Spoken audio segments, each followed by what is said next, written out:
good day and welcome back. You know, the last video we did was a mail time video, and I didn't anticipate doing another one, but here we are. We got a letter from our friend Aldo from Italy. And Aldo sends us some really cool letters. If you remember the last one we got, he was showing us what he calls freggi, or using typewriter symbols as borders and decoration and kind of like dividing lines between sections of your typewritten text.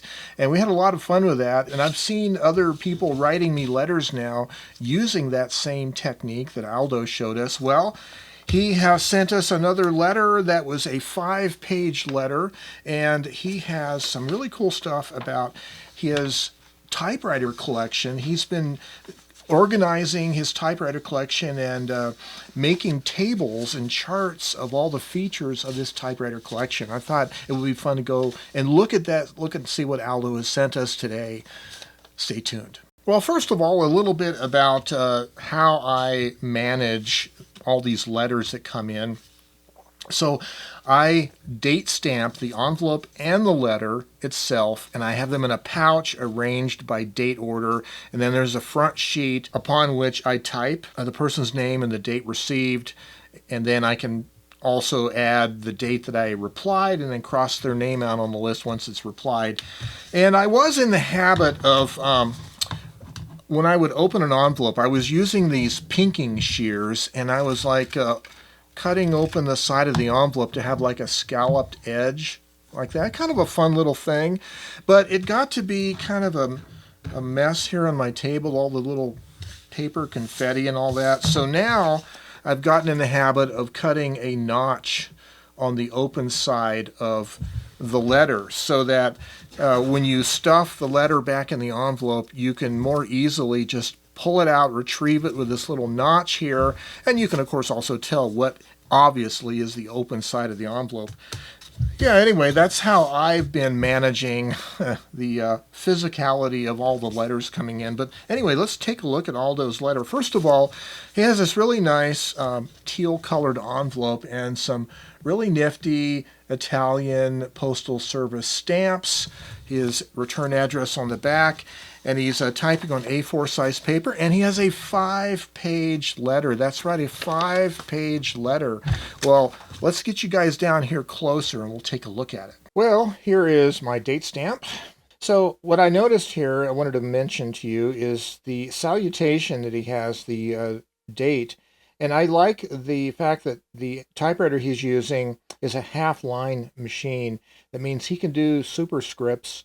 And I like just this graphical thing of putting the RD of 23rd a half a line above. It's a neat little graphical element that I just noticed that Aldo is very literate with these graphical things, and I just like that. His indenting is about 10 characters. Let's see, 5. Yeah, it's about 10 character indenting. And so he continues with his letter here. He's telling about his recent videos of mine that he's watched. And then he has a list here of his new typewriters in his collection. And so here is his list of typewriters right here. He has a Olivetti MP1 from 1949, a Letter of 22, an Olympia SM2, Groma Calibri, Hermes Baby, Olivetti Letter 32, a Splendid 66, an Olivetti Valentine, Triumph Gabriel E, and the Olympia Traveler Deluxe, and both of those are new and highlighted in blue ink, of course, which is very cool. And of course, the classic page number down here. I like that too. And here's a little graphical element that I think is important to highlight, is how Aldo uses a set of parentheses to function as brackets.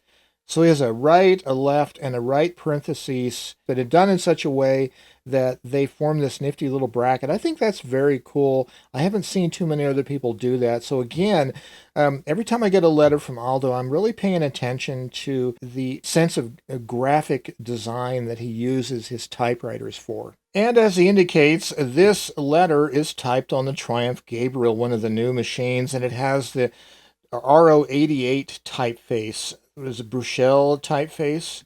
also known in Adler machines as Esquire. So that's a really nice looking typeface. I really love it. And down at the bottom of the first page, he indicates that the following table of his typewriters is going to be typed with the Olympia Splendid 66. Okay, so on this next page, we have, first of all, he's written that he's using Clairefontaine Triumph paper, 90 grams per square meter.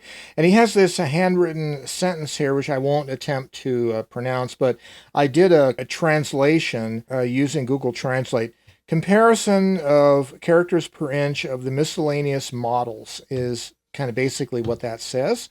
And then he has all of his models of typewriters, a typing sample with the "now is the time for all good men to come to the other country." And then what he's done is he's drawn a line down to the bottom of the page on each one of them, so that when we get to the bottom of the page, we kind of have this idea of how long the typing line is for each one of these typewriters to get a sense of the size of their type. The ones with a longer typing line have a larger typeface.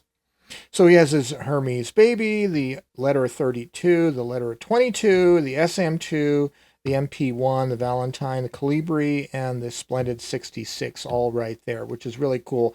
It's also nice to see them different types of ribbons, different colors of inks, all together in one page. That's very nice. And I really love the SM2 typeface and the quality of the printing as well. Okay, for the fourth and the fifth pages of his letter, he has this spreadsheet typed across both pages, and then there's some more typing samples from each of the typewriters. And here he has made note in pencil or handwritten the types of ribbons. So, for instance, for the Valentine, he's using a cotton pelican ribbon. And for the letter 32, it is a silk ribbon. And for the Splendid 66 is also silk. Cotton ribbon for the MP1.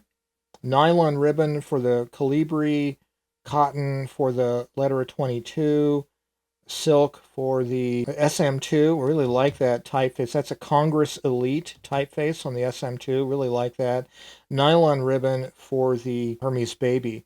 So very cool. Okay, so now this is where I had an opportunity to learn a little bit of some Italian words by trying to translate them. So marca up here on the left, marca is brand, and modello, as you can obviously tell, is model. And then the series of typewriter, the year of manufacture, anno. And typologia is basically the type, the category of typewriter. And then the year acquired, the anno acquired, what kind of shifting it is. Tabulature, this is paper support, support carta. And then regulator toccio, that's a touch regulator. Nastro is ribbon. What kind of ribbon? This is actually referring to ribbon reversing. This is custodia, is the case, and blocco is, if the case has a lock, if it locks. And then starting over here on the left with the model, the brand and model, if there's a series involved in the model, the date, ultra portable, semi-standard, etc. Basket shift, carriage shift, whether it has tabs or not. So now in this category of paper support, singolo is there's a single support arm. Doppio is a double support arm, telescoping arm, and then I was unable to really translate this here because it's an abbreviation. So I don't know what that abbreviation is. But anyways, it is a Valentine and the letter 32. And then for the nastro, or the ribbon reversing method, we have occhiello is an eyelet for ribbon reversing. Tensione is, it uses ribbon tension to reverse. Diametro is one of those reversing methods where it's the diameter of the ribbon pack. As it gets toward the middle, the little sensing arm moves far enough over and it triggers the reversing. I know the Groma Calibri does that. And then the kind of case that he has. So there's integral cases, which are basically like clamshells, what I would call a clamshell case. Borsa is a soft case. It really literally translates to bag. That's like a zippered little case, little bag style case. And then valigia is a suitcase or a hard case. So those are the different styles of cases that it has, and whether or not it has a lock on it. And then he wrote another column here on the far left. Tati refers to, or tasti refers to keys, and this is how many keys are on each keyboard, 42, 43, or 44. This is a really nice little database that he's done, and I should point out to you there is some freggy involved in the making of this table. So for instance, if we look up here to the title of this, he has typed it in all caps red, and he's underscored it in the equal sign as a kind of a little border. And now the main divisions in his table are done with equal signs, here, here, here. And then he's using hyphens to delineate the major rows.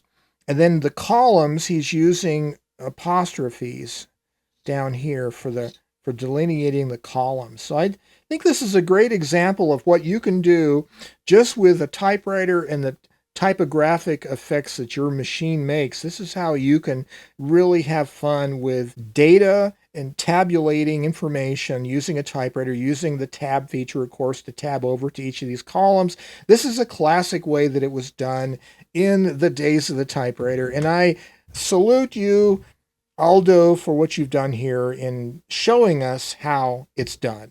So Aldo has left us with some more phrases to translate, and if you guys want to pause the video and copy those down and try to translate them, but down here at the bottom here, he has two of them. So this one here, the first one, I've typed this into Google Translate. But the fox with a bound has reached the quiet, faithful hound. So that's his version of the quick brown fox.